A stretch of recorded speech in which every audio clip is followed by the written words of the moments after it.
ये लोग आरएसएस को कोसते हैं, भारतीय जनता पार्टी को कोसते हैं। मुझे दो प्रकरण याद आ रहे हैं। लता मंगेशकर को अटल बिहारी वाजपेयी ने भारत रत्न दिया और उनके साथ बिस्मिल्लाह खां को दिया, शहनाई वादक। अभी नरेंद्र मोदी ने प्रणब मुखर्जी को भारत रत्न दिया और मुझे याद आ रहा है लाल कृष्ण आडवाणी ने मनमोहन सिंह को चिट्ठी लिखी थी कि अटल जी को भारत रत्न दिया जाना चाहिए। इन्होंने अटल जी जैसे पूर्व प्रधानमंत्री को, लीजेंडरी एक शख्सियत जिन पर रत्ती भर भी कोई दाग नहीं, उनको भारत रत्न नहीं दिया। तो पूर्वाग्रहों से ग्रसित कौन है? भाजपा आरएसएस के लोग या कांग्रेस के लोग?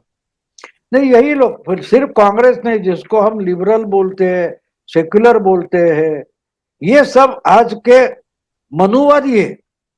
मैं उनको मायावती जिस जिस हेतु से मनुवादी शब्द का इस्तेमाल करती है, उस ढंग के मनुवादी ये है कि आप देखो, दलित को गलत होने की जरूरत नहीं थी, वो दलित है इसलिए गलत था। इसने क्या गुनाह किया? अरे वो दलित है इसलिए गुनहगार है। इसी ढंग से आज के सब सेक्युलरिज्म की सोच है कि ये आरएसएस वाला है इसलिए गलत है। उसने क्या गलत किया उसका जवाब नहीं है। वो आरएसएस में है, आरएसएस के साथ जाता है, आरएसएस वाला है इसलिए गलत है। ये तो मनुवादी सोच हो गई है ना, ये मनुवादी सोच है। जिस ढंग से, मैं मनु का खिलाफ नहीं हूं, लेकिन मनु जिन्होंने गाली बनाई है, उस गाली का मतलब जो है, उस ढंग से हम देखें तो ये सारे आरएसएस को गाली देने वाले हैं, वही असली मनुवादी है। कि वो आप जो है इसलिए हम आपकी नफरत करते हैं, ये इनकी सोच है, ये इनकी सोच है। तो ये नफरत करेंगे उससे कोई, लेकिन एक बात होती है कि ये कुछ समय तक चलता है। हर युग में आपको ये चीज होती दिखाई देगी। आप महाभारत में जाओ, आप रामायण काल में जाओ, फिर इतिहास काल में जाओ, आपको ये बातें होते दिखाई देगी। उससे निकलकर हमारा समाज आया है। जो गलत है वो छोड़कर आगे निकला है।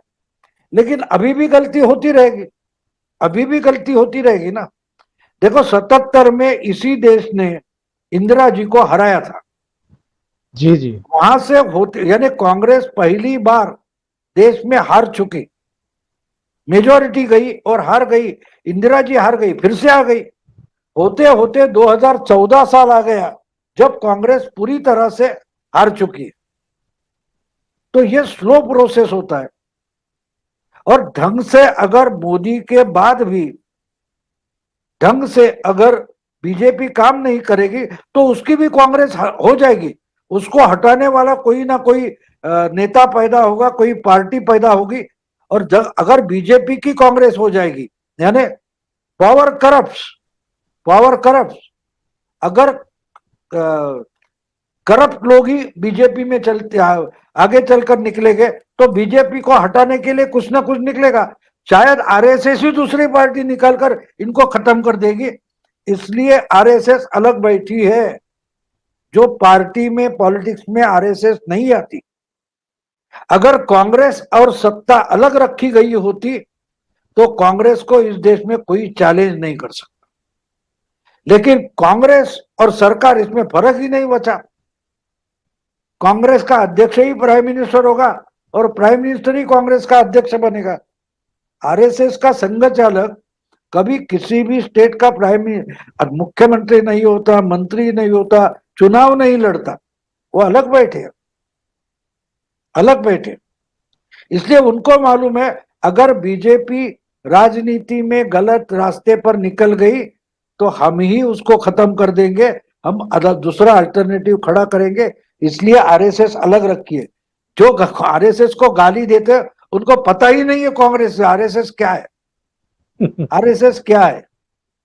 वो यहाँ कोई हिमाचल प्रदेश या उत्तराखंड में एक महिला है, वो ओरिजिनल बीज जमा करती है, मुझे नाम नहीं उनका याद, उनको पद्मश्री वगैरह दी गई है। जी वो जी ओरिजिनल बीज, हाइब्रिड बीज से छूट कर जो बचे कुचे है, वो हमारे देश के ओरिजिनल बीज है, वो इकट्ठा करती है और उनका संवर्धन करती है। आरएसएस हुई है, उन्होंने बिल्कुल। हिंदुत्व और हिंदुस्तानी विचार का संवर्धन करने के लिए उसको ओरिजिनलिटी अलग रखी है। तो ये आरएसएस है। जिनको ये पता ही नहीं, वो आरएसएस की सराहना करे या गाली दे, यानी कोई भी उठकर आरएसएस का गुणगान करेगा, इसका मतलब उसको आरएसएस समझिए, ऐसा नहीं होता। आज कोई मिनिस्ट्री चाहिए इसलिए बीजेपी में आएगा, वो भी बोलेगा हाँ आरएसएस का काम क्या है, उसका मतलब उसको आरएसएस समझिए, ऐसा नहीं होता, ऐसा नहीं होता। वो बीजेपी को करप्ट करेगा, लेकिन उससे बीजेपी को निकालना या खत्म करते करके फिर ओरिजिनल विचार की पार्टी नहीं खड़ी करना, इसके लिए आरएसएस अलग बैठी है। अगर वो समझ लेंगे, आप लोग ले सकते हो, तो आरएसएस पर हम बात करेंगे। मैं आरएसएस में कभी गया नहीं हूं, जी मैं जी दूर जी बैठा हूं, लेकिन हर विचारधारा, हर जो संगठन संस्था ऑर्गेनाइजेशन है, उसका स्टडी करता हूं, उसका चिंतन करता हूं। तो मैंने जो आरएसएस समझी है वो है। देखो सोशलिस्ट लिबरल वगैरह पर थी, लेकिन वो भी बहक गए ना, उनकी ओरिजिनलिटी कहाँ लोहिया है आज। आज अगर हम देखें तो जितने दीनदयाल उपाध्याय के विचार पर मोदी चलते, उतने लोहिया के विचार पर भी चलते। वो जो खुद को समाजवादी बोलते हैं, उनको लोहिया के विचार का पता है, लोहिया के सही विचार बात का है। पता है। लोहिया तो मानते थे कि अगर इस देश में सबसे पीड़ित शोषित घटक अगर कोई है, वो महिला है, और महिला आरक्षण के खिलाफ सबसे पहले ये सब मंडलाइट खड़े हो गए। तो इनको कहां मालूम है लोहिया, क्योंकि उसकी एक ओरिजिनलिटी नहीं रही। बिल्कुल। ओरिजिनल बीज जो जब संभालना चाहिए, इसलिए आरएसएस ने खुद को अलग रखा है। वैसे तो इतनी ताकत है, क्यों नहीं मोहन भागवत प्राइम मिनिस्टर बने, उनको सही। उससे मोह नहीं है। और आज लाके जो बिठाया, वो भी उतना ही अलिप्त है, इसको महत्व होता है। अगर कांग्रेस उसी ढंग से रहती कि कांग्रेस अलग है और कांग्रेस के आदेश पर सरकार चलती, कांग्रेस के आदेश पर, यानी प्राइम मिनिस्टर से भी बड़ा अगर कोई है तो पार्टी का अध्यक्ष है, इस ढंग से कांग्रेस चलती, तो ना मोदी उसको हरा सकते थे, ना कांग्रेस हार सकती थी। एक प्रेम ज्योति हैं, लिख रहे हैं कि ऐसी कैसी गुलामी की परंपरा है कि नेहरू और इंदिरा जैसे लोग खुद को ही भारत रत्न दे देते हैं और आसपास कोई भी राजनीतिज्ञ इसका विरोध नहीं करता। ये कैसा मजाक है? क्या कभी वाजपेयी जी जैसे नेता को भारत रत्न मिलेगा? तो प्रेम ज्योति जी, वाजपेयी जी को तो भारत रत्न मिल चुका, नरेंद्र मोदी की सरकार ने उनको भारत रत्न दिया था।